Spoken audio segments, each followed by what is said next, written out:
Support for Arkansas Week provided by the Arkansas Democrat Gazette, the Arkansas Times, and Little Rock Public Radio.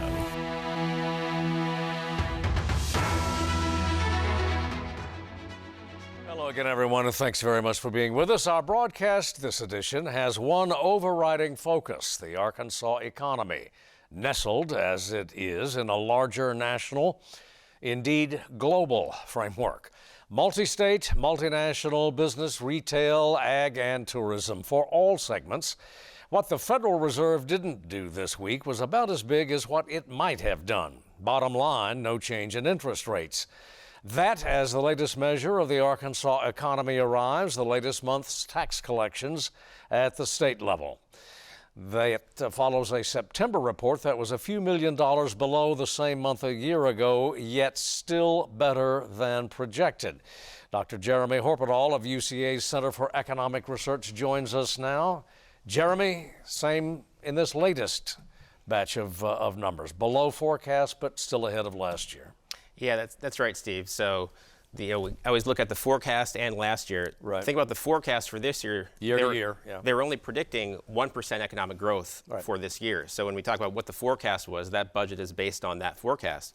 What we've seen, especially with the GDP report last week, is growth is looking like it's be way more than 1%, which means that income tax collections are trending way above what they had expected, which is why we're seeing these surpluses, right? So they were expecting income taxes to be a little lower, both because of that growth rate and because of some of those tax cuts that are phasing in. Yeah, it looks like that's all the numbers are looking good as far as that's concerned. And this is of a piece, one would say, certainly in the last quarter anyway, with U.S. GDP growth, which was scorching. That's right. Yeah, almost 5% was the most recent quarter. That was. As we got closer to the number coming out, that was the forecast, but that's not what people were forecasting months ago. So that was a really good number. Looking like the fourth quarter probably will not be quite as hot as that, but still looking to be above the 1% that was built into these forecasts. Yeah, and the Federal Reserve decided, okay, it's still on fire, but at least for 1 month, we're going to put off another rate hike. Yeah, so them putting off the rate hike for another month was not totally unexpected, but what the chairman has said in his remarks made it sound like they're going to pause for a while, that the economy is looking very strong, not just because of that GDP report, but because of other data too. So we may be seeing the Fed saying we're going to wait for months to see how much is growth going to keep going and is inflation going to keep going down. For the near term anyway, for Arkansas entrepreneurs, for Arkansas farmers, for tourism for that matter. Interest rates, what's likely to be the immediate impact? Well, we talk about interest rates for businesses or for buying a new home for consumers. Those are going to stay high for a while. As long as the Fed is leaving rates where they are, and they're going to be leaving those rates where they are for at least, I would say, the next year. Those interest rates are going to stay high. That produces some drag on the economy, and that's why we've been expecting a recession now for over a year. But it seems like other factors, productivity has been high. Those things have kept the economy from going into a recession, even as growth slowed down a little bit, but still the latest report is very good. Whether it is at the Arkansas Department of Finance or in the universities, the think tanks, even the Fed's own staff, what's going on? I mean, the rules don't seem to apply. Yeah, there's always a lot of things going on. I think, as I mentioned, productivity, we just got a productivity report this week. It was way above what we expected, way above trend. Productivity is right now in the U.S. economy is higher than it would have been, even if the pandemic hadn't happened. So if we kept on the trend from, say, the 4 or 5 years before the pandemic, productivity, how much output we produce per worker, is much higher than we would have even expected if the pandemic had never happened. And you still drive on Main Street through the shopping centers, those that are still open anyway, and you see 2 of every 3 shop windows, help wanted, hiring now. Absolutely. The labor shortages and inflation are the 2 things that are really the not good spots in the economy. And they're the 2 things which might be making a lot of people not as confident as we would think they would be given the data. Now, the labor shortages are a challenge for businesses, but keep in mind this is actually great for workers. Wages have been going up faster than inflation in the past year, which we hadn't seen the past 2 years, but now we're starting to see that as workers have more bargaining power. People are changing jobs, able to get nice raises, so that tightness in the labor market is a challenge for businesses, and it makes them a little pessimistic, but it's been very helpful for workers. 3 words: United Auto Workers. That's right. I mean, look at the historic raises they've been able to negotiate. After several years of not getting much, right. But they've been able to negotiate these massive pay packages and other benefits over the next 3 years. So that is looking, that you're seeing that kind of throughout the economy, even in non-unionized sectors. Yeah, and inflation it's down. It's down. It's coming down. Maybe not as quickly as we would like. Of course not. Nobody. Never. We're still a ways away from 2%. And for some things, people will always ask, when are we going to get back to the prices we saw a couple years ago? Right. For a lot of things, you might never see those. But if you look at prices of staples like gasoline, eggs, milk, these are all down year over year. If you look at natural gas to heat people's homes as we get into winter, it's a lot cheaper than it was last year. So a lot of those things we actually are seeing not only inflation slowing, as we are on average, but a lot of prices going down compared to what they were a year ago. Not lower than they were 3 or 4 years ago, but we are starting to see some relief for consumers. So much uncertainty in the world, whether it's the Mideast, whether it's Eastern Europe, whether it's the NATO alliance quivering. Is there any way to look 18 months, 2 years ahead and see what is Mr. and Mrs. Arkansas going to have to deal with at the supermarket, at the auto dealership, at the bank, for that matter, with their credit card receipts? Yeah, that's at least in the forecast that the Fed and others are looking at. Within a year or 18 months, like you say, we could be down to that 2% inflation rate, which is our norm we had expected before what's happened in the past 3 or 4 years. That's what it's looking like. So at 2%, people might still say, why can't it actually go down? But getting down that level is where the Fed and other policymakers would say, we're now confident that we've got inflation under control, and maybe we can start adjusting policy in a year or 18 months where interest rates can come down. And to do that without having unemployment go up would be something of a miracle, but it seems like it's becoming more and more a potential outcome that we'll see. Got to end it there. Dr. Jeremy Horpedahl from UCA. Thanks, as always, for coming in. Of course. Thank you, you, Steve. See you again Steve. soon. Thank you. And we'll be back with a closer look at the ag segment of Arkansas's economy. Stay with us.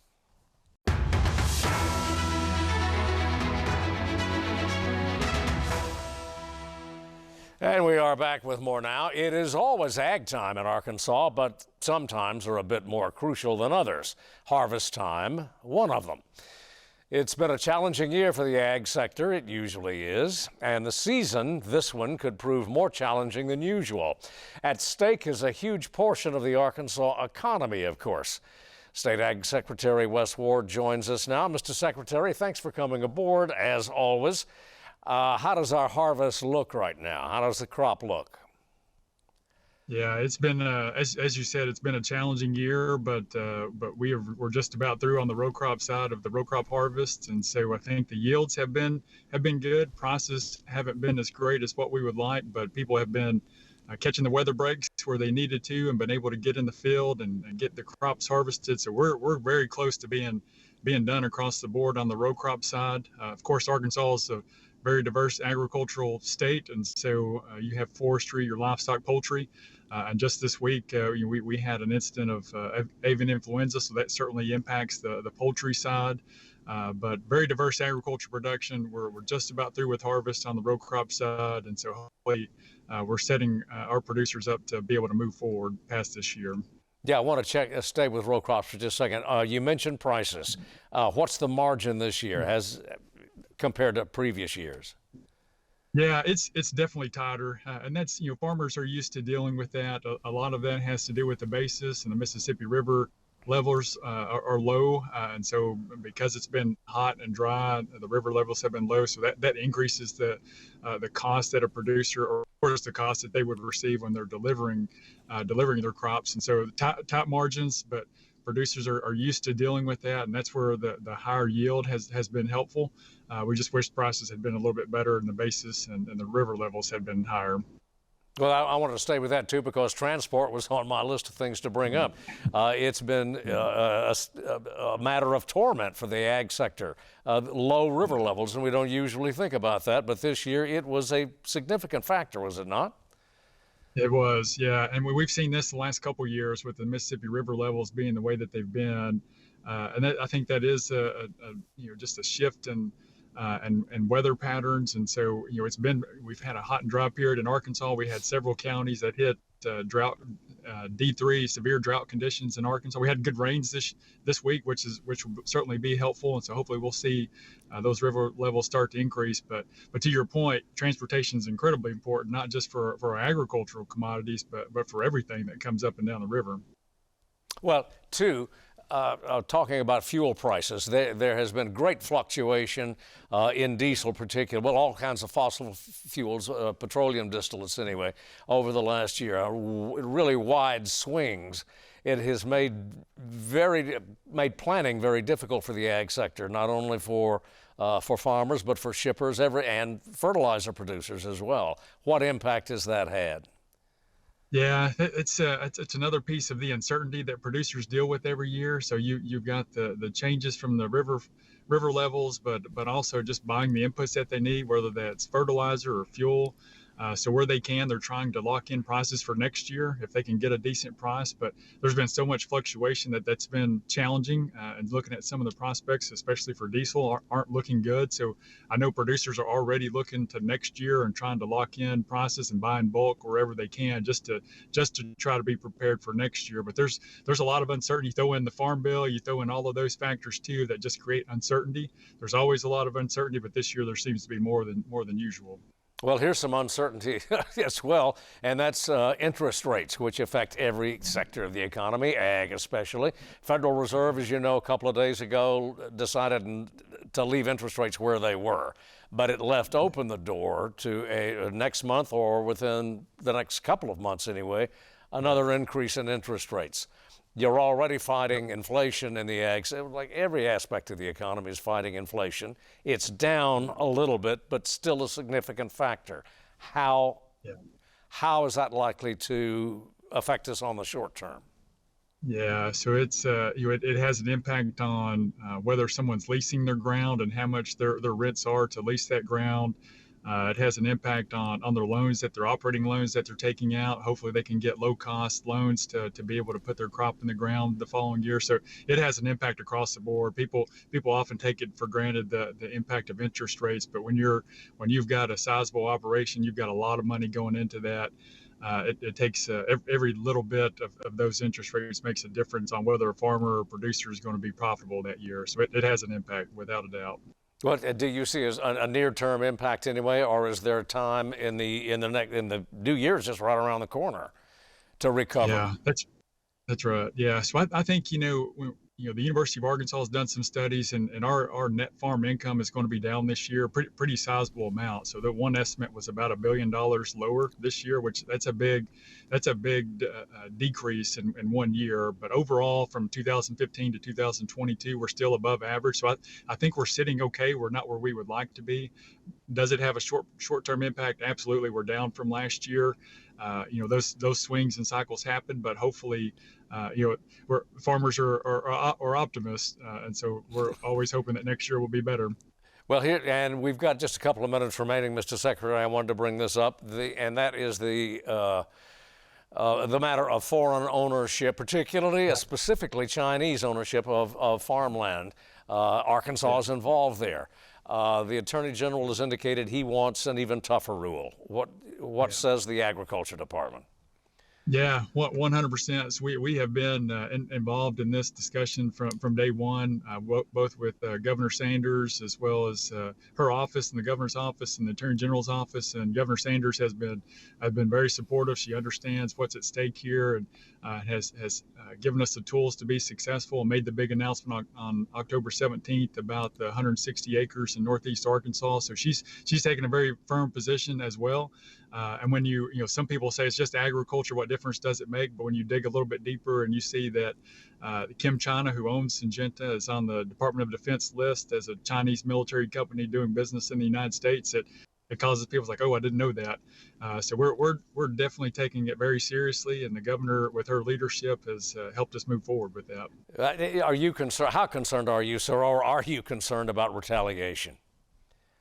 It's possible. We've heard that. Just wondering what China might do. They've had a few statements on that. Obviously, they didn't like the decision, but it's one too. Like going back to the diversity of production in Arkansas and really across the United States, we've got the tools and resources to be successful, and we can and we will be. And so we don't need bad actors like China coming in and stealing our technology and not following rules of law and stealing the investments that Americans and Arkansans have poured into our agriculture industry and taking that away from us, just stealing it right under our nose. So we're gonna take a tough line on it, and the governor sent a very clear message about how we'll respond to that sort of behavior.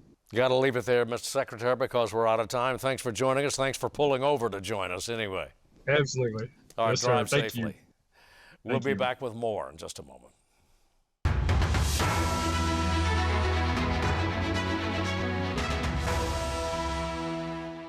Back now with more on the Ag Outlook. There is always debate, often contentious, on the Farm Bill. But in the end, there is always a Farm Bill.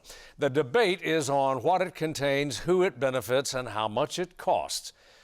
So for an early assessment, we're joined now by Harrison Pittman of the University of Arkansas's Agriculture Division. He is director of the National Ag Law Center. Thanks for coming in, Dr. Pittman, as always.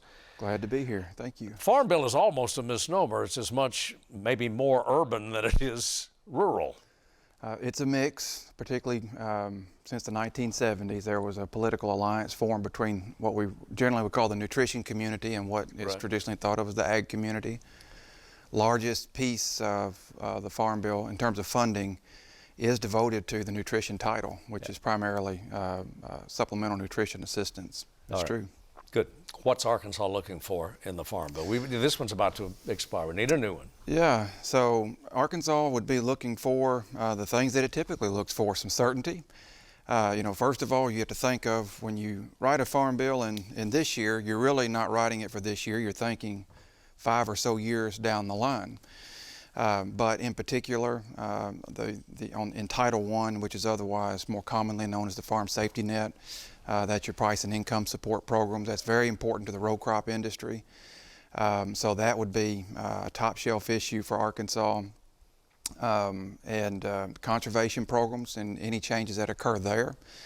Those would be top of the shelf. And of course, as we just alluded to, nutrition programs are a key part of that.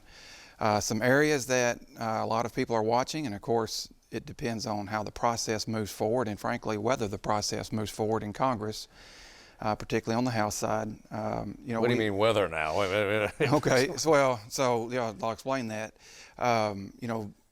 On the House side, we've gone through the last 3 or 4 weeks where we've gotten a new speaker after Kevin McCarthy, Speaker McCarthy, former Speaker McCarthy was put in place in January. Bit of uncertainty there. And so, as always, there are issues that surround a Farm Bill process, and in recent cycles, funding has always been top of that. And that's a core issue right now, particularly on the House side. So Chairman Thompson on the House side and Chairwoman Stabenow, Ranking Member Senator Bozeman on the Senate Ag Committee, those committees in both chambers have worked very hard, and their staffs over the last several months to a year or more on discussing the Farm Bill, getting discussing where they want to go with it. But of course, it has to eventually get into the committee process and go to the floor. And so, to get to that point, we've got several appropriations bills that have to come through Congress. We have a looming government shutdown potentially November 17th. So we have to say, what's an appropriations bill? Yes. Go ahead. I'm sorry. I'm with you. But so we have some basic process things to get through. Right now we're kind of hanging between, the new Mike Johnson, the new congressman from Louisiana, the new Speaker of the House, indicated right out of the chute that he thought they wanted to get a bill voted on in the House in December, which I guess is theoretically possible. It's very ambitious. It would have been ambitious prior to the issues we had with naming a new Speaker in the House. I think that if we can get a farm bill that looks like it's on the runway to completion in the first 2 months of 2024, in that time period, if people are kind of getting in the mood like, okay, I think we're going to not have any major hiccups, then I think a new farm bill could be sent to the president and signed. It's a lot between the cup and the mouth to get to that point. Yeah, so, looking at the long term, is there any such thing as certainty in any farm bill? Depends on what you want to be certain about. So it's certain that you're going to have some, it's certain that the process in general has become more difficult. The legislative process has consistently become more difficult. And so the fact that most provisions of the Farm Bill expired October 1st of this year, that is not uncharted waters. That's been the common practice in previous Farm Bill cycles, is to get to a place where it'll be some period of months after that the Farm Bill is actually enacted. It used to not be that way, but increasingly that's the way it's been, and they have gotten more difficult to pass. And I think that particularly with the margins in the House, just it could be either party, but when one just has a 4 or 5 seat majority, these things can get a lot more difficult.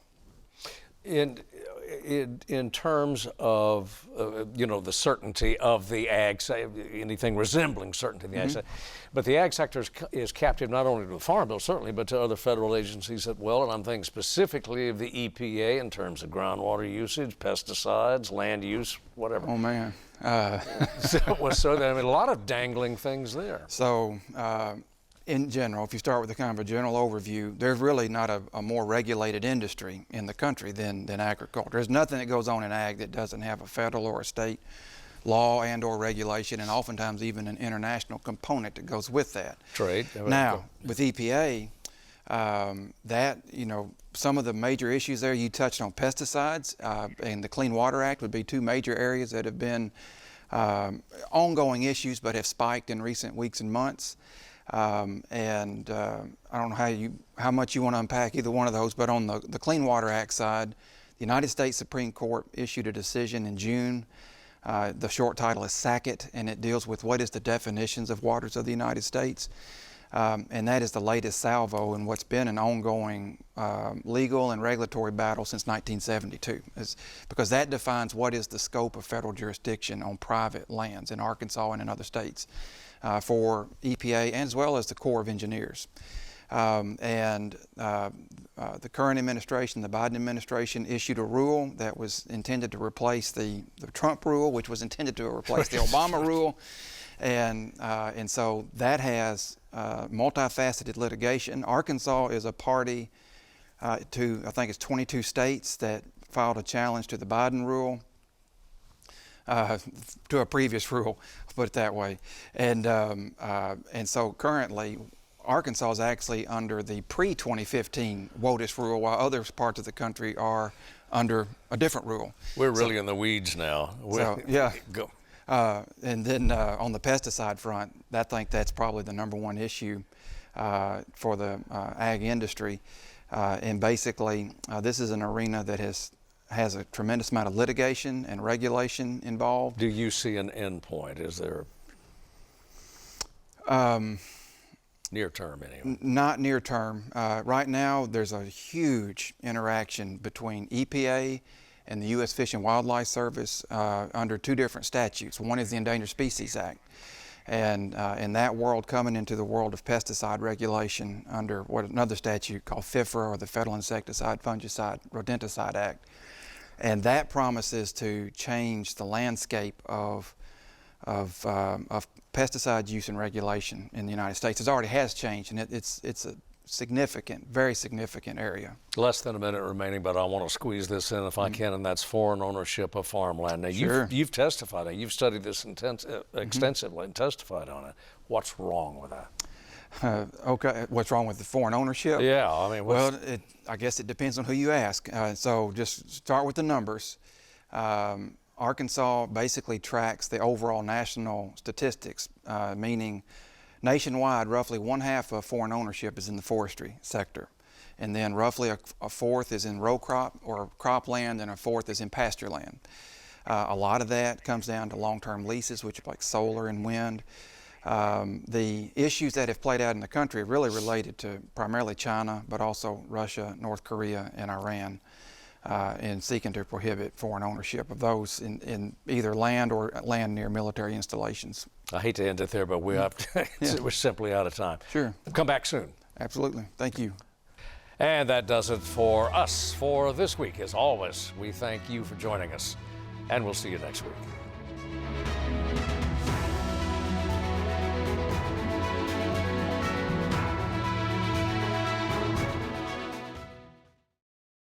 Support for Arkansas Week provided by the Arkansas Democrat Gazette, the Arkansas Times, and Little Rock Public Radio.